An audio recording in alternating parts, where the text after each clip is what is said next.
let's get this over with, shall we? What's going on, you guys? I am Hunter, coming at you again here in front of the zebra wall with a video that's been unfortunately a long time in the making, and even more unfortunately, a gigantic pain in the ass to make. Let's get into it. Now, what we have sitting here on this janky-ass weapon stand is an equally janky rifle. This is the full chassis version of the Zastava ZPAP M70, available from Atlantic Firearms, and thank God they are all sold out. But very unfortunately, they're also all sold out, meaning a bunch of people, in addition to me, bought this piece of crap. Now, I bought this because, let's be honest, it looks badass. And I didn't buy this specifically for when most people buy a rifle with a full chassis on it, they think, yes, this will make it more accurate, which brings us to the first problem I have with this full chassis system, in that normally a full chassis is just like, cool, makes it more accurate, right? This one, not so much. Now, I'll take this apart in a second, but this comes apart there's two pins right here. One of them is actually broken off. When it's not one thing, it's another with this goddamn thing. But these two pins come off, and you push in on the standard, disassembly latch. I actually have the Zastava's additional lock for the rifle grenades taken out because it bent. We'll get into all of the problems here in a minute, but this top comes off, and there's actually a clamp that clamps the gas tube and the barrel together. There's one right here and one right here, and those are held on by some socket head screws, and it clamps the barrel and the gas tube together and also gives you a point to mount the lower part of the chassis right here and the upper part through these two pins. This is not a free-floated chassis, so because of how it attaches to the rifle, this does not make your rifle more accurate. What it does do in spades is make it more heavy, and that's part of the reason why I actually bought this, because I did not buy this for the traditional reason that most people would buy it. I bought this because I am an SOT, and I built this into a post-86 dealer sample. I wanted a really chunky handguard to absorb heat because I intended on building this into something that is used on full auto more often than not for product development, just messing around. All of the different things that come with being licensed at the level that I am. So, this is in 7.62 by 39. This cost $1,495 from Atlantic Firearms, which is where I bought it. And the problem started basically as soon as I started putting rounds through it. I have some footage, and I'll see if I can find it, but I had initial problems with mag pull mags jamming. Mag dump into trash. Be a man. Son of a bitch. Got a lot of stovepipes and bolt overrides on this. But right out of the box started having problems. I switched over to Zastava surplus Yugoslavian mags, and I haven't had a problem with jamming since switching. Now, a little bit of what I've done to this rifle. It has been converted back into its M70 format. This is a registered post-86 dealer sample gun.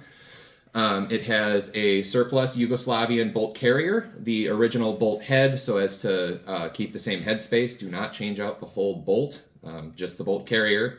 Otherwise, your rifle will be out of headspace, and if you're going to change the bolt head, you got to check that, but that's a different thing entirely. It's got a Magpul Zhukov stock on it, which it actually came with from the factory, or Zastava USA, whoever the hell decided to put this rifle together. Very lazily so, I'll also be getting into. It has a custom foregrip. This is it's just a standard AK mounting stud that I converted to mount on an M-LOK, piece of M-LOK rail. So this is a standard AK foregrip with a TLR1 light that's actuated by a thumb switch, and a PBS1 Wolverine suppressor with a PK01 Venezuela pattern red dot for a Weaver mount, just to keep it as Eastern as I possibly could, or in the Balkans case, Central European. Now, getting into the problems. Like I said, immediately out of the box, this thing had problems with mag pull mags. I'm not 100% sure what the deal was with those. This thing was initially violently overgassed with the suppressor on. So that could have been part of the problem, but like I said, once I switched over to the surplus Yugoslavian mags, it stopped having the jamming problem.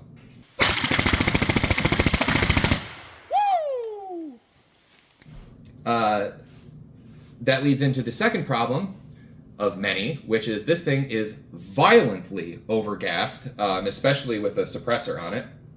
So what I did to remedy that is I actually drilled a 10-32 hole in the gas block at a little bit of an angle, and I installed a vented cap screw from McMaster Carr and just drilled that out with a numbered drill bit. It actually functioned just fine just with the hole drilled in the gas port, like this big gaping butthole of a hole drilled right in the front of it. It still functioned with the suppressor, but I didn't want to booger up those threads, so I actually just drilled out the hole with a numbered drill bit set as wide as I possibly could without screwing up the actual cap screw. Hi, Boo. Do you have the zoomies? Did you poop? Good boy. Good boy. Sorry, my cat's got the zoomies. Anyway, first trip to the range for... Thanks, dude. Get out of here. Get out of here. Get out of here. Thank you. So, first trip to the range, we took it out, discovered the jamming issues with the Magpul mags, got it back to, I was up at my cabin at the time, got it back to the house and realized that not only on Yugoslavian AKs, because they're designed to fire rifle grenades, the dust cover latch actually has an additional lock on it, so you need to push that in and then push the detent in to get the dust cover off. The extra lock had actually bent due to the force of the bolt slamming into the back of the receiver.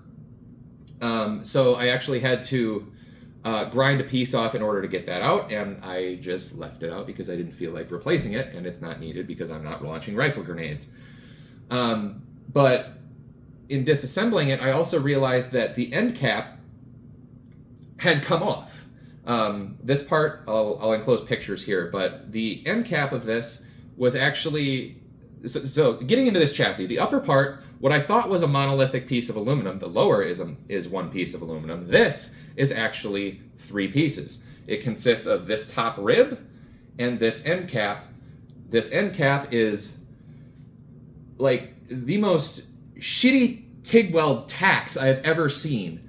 Like, it didn't get any penetration at all, and I'm guessing it was held on by just simply thoughts and prayers, and not thoughts as in, like, I'm thinking of you, as in thoughts, T-H-O-T-S.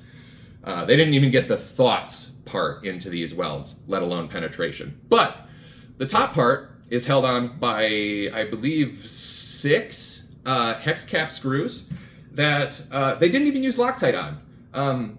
They didn't use Loctite on anything on this rifle. So whoever made this chassis decided to hold it together with cap screws and didn't lock the cap, didn't use Loctite on the cap screws, and didn't bother to check clearance on the back part of this chassis too, because the bolt was running into it. And that's part of the reason why it popped off. Yeah, it doesn't get better from there, because I had to go in and I removed every single one of these cap screws. I installed it with red Loctite and I staked it in. I had a guy weld the end cap back on properly. He ground it down, made sure to get proper penetration. And next time I took it to the range, it still cracked and came loose. So I actually made this piece of steel and drilled and tapped 4 holes and built this reinforcement on here. Thanks for interrupting, sir. Would you get out of here? Go bunny kick something. Anyways, if it's not one thing, it's another with this rifle. There is not one part of this that I have not had to touch. Aside from the actual bones of the rifle itself, everything that came from Serbia is great. I haven't had a problem with. Aside from the overgassing, but that could just be because it's an AK and I tried just slapping a suppressor on it. I'm not sure, but either way, Atlantic Firearms and Zastava USA should be absolutely ashamed of themselves, because this thing, I didn't even make it through 100 rounds on this before the end cap started like popped off, and this thing just rattled itself to pieces. So I can speak from personal experience when I say, like, I didn't even buy this rifle for what people normally would have. I bought it for a reason that, you know, is beside the point. Most normal people, I can personally guarantee you that if you buy the full chassis version of the Zastava ZPAP M70, you will be disappointed. And Atlantic Firearms, for putting out such a absolute piece of dog shit product, should be ashamed, because they didn't even take these things apart and look at them. The quality control is laughable. Now, I'm saying all of this as somebody who normally gives companies the benefit of the doubt. It is really hard to go through rifles and make sure, like, it's up to exacting quality standards for the price point that these Zastavas are going for. That being said, Atlantic Firearms clearly didn't even look at these before putting them out, and the price difference of $500 between this rifle and a standard Zastava, I'm honestly not sure where the $500 comes from, because it sure as shit isn't coming from like the value added because of this product. I don't know who made this, and I'll enclose. You can take a look at the logos up here right now. I'm not sure if this is Zastava USA is doing or if this is Atlantic Firearms doing, but whoever made this chassis, as well as Atlantic Firearms, for putting this piece of crap out, should be ashamed. Now that being said, now that I've had, you know, to work on every single part of this, it's actually working somewhat well for what I designed it for, which is I wanted this to have a lot of meat up here because I use it on full auto a lot. And it gets very hot, and it does a decent job of mitigating heat and making sure I don't burn the shit out of my hand. However, that's not the reason why anybody would have purchased this from the internet. They would have bought it because they think, oh, full chassis, it makes it more accurate. It doesn't. They would think, like, oh, full chassis, it makes it look cool. Yeah, but it won't last 100 rounds. Guys, stay tuned for more content, specifically with this rifle. I just wanted to kind of get this review out there, and I'm sorry it took so long, because every time I tried to do a review on this thing, every time I tried to go to the range and get some actual content footage, something else would break on it. But now, I have nothing else that I haven't touched on this thing. So, here's your video. I hope you enjoyed it. I hope you learned something, and yeah, I hope Atlantic sees this and at least gets a little bit better in terms of like what kind of products they put out. Guys, if you like this content, I'm sorry it took so long again, but I will plan on putting out some more. I have a really cool Set Me Model C that I just put together. That'll be my next video. It's like the ultimate 80s rifle. It's really cool. But that'll be next. If you like this content, go ahead, like, comment, and subscribe, and I will see you on the next one. Thanks for watching.